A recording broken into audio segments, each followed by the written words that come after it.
Nous ne souhaitons être qu'un support de transmission, un pont entre deux visions d'un conflit commun, à travers un lieu de vie lui aussi commun.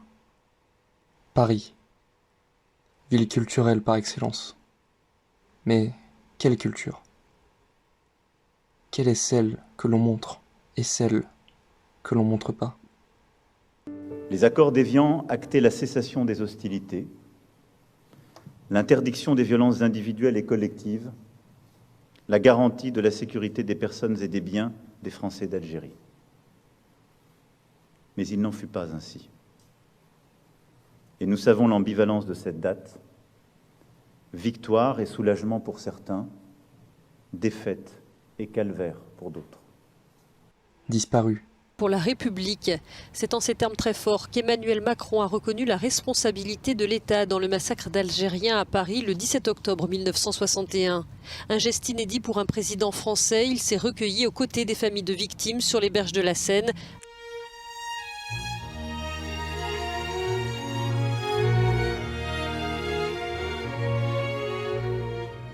La vérité doit être de mise et l'histoire transmise. Tout le monde connaît la guerre d'indépendance menée par l'Algérie contre la France. On l'étudie à l'école. Elle est narrée dans de nombreux ouvrages, émissions de télévision et films consacrés au sujet. Mais que nous disent réellement les traces présentes, encore palpables, de cette lutte coloniale?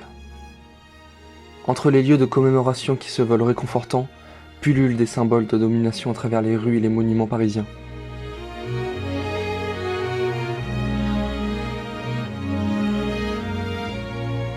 Ce qui se voulait comme un boycott du couvre-feu imposé uniquement aux Maghrébins résidant en France métropolitaine lors du 17 octobre 1961 tourne au massacre.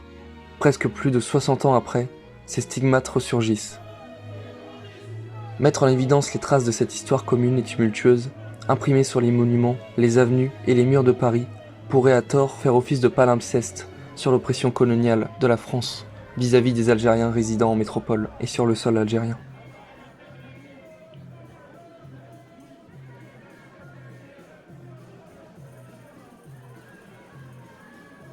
Rien ne sert d'étudier les manuels d'histoire si on n'y voit que les stigmates qui s'y sont incrustés.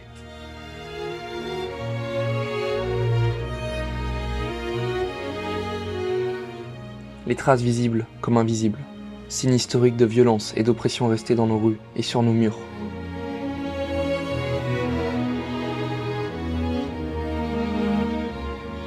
Dans la capitale en particulier, l'architecture sert de prétexte pour prendre un parti peu nuancé sur un conflit historique, la guerre d'Algérie, et toute l'idéologie discriminante qui en découle. Ne passons plus de façon anodine, arrêtons-nous pour honorer une mémoire commune et importante.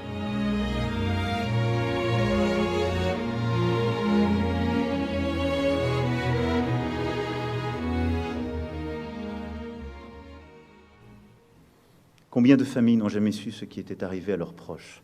Combien ont attendu un retour, croyant qu'un jour enfin la porte allait s'ouvrir sur leur mari ou sur leur père? Depuis l'indépendance de l'Algérie, sa relation avec la France a néanmoins perduré en raison de ses nombreuses traces visibles et invisibles qu'elle a laissées dans les rues comme dans les esprits, de façon sporadique dans l'espace médiatique français. Comme en 2012, lorsque François Hollande, en parlant des événements du 17 octobre 1961, disait reconnaître, avec lucidité, au nom de la République, la sanglante répression, au cours de laquelle ont été tués des Algériens qui manifestaient pour le droit à l'indépendance.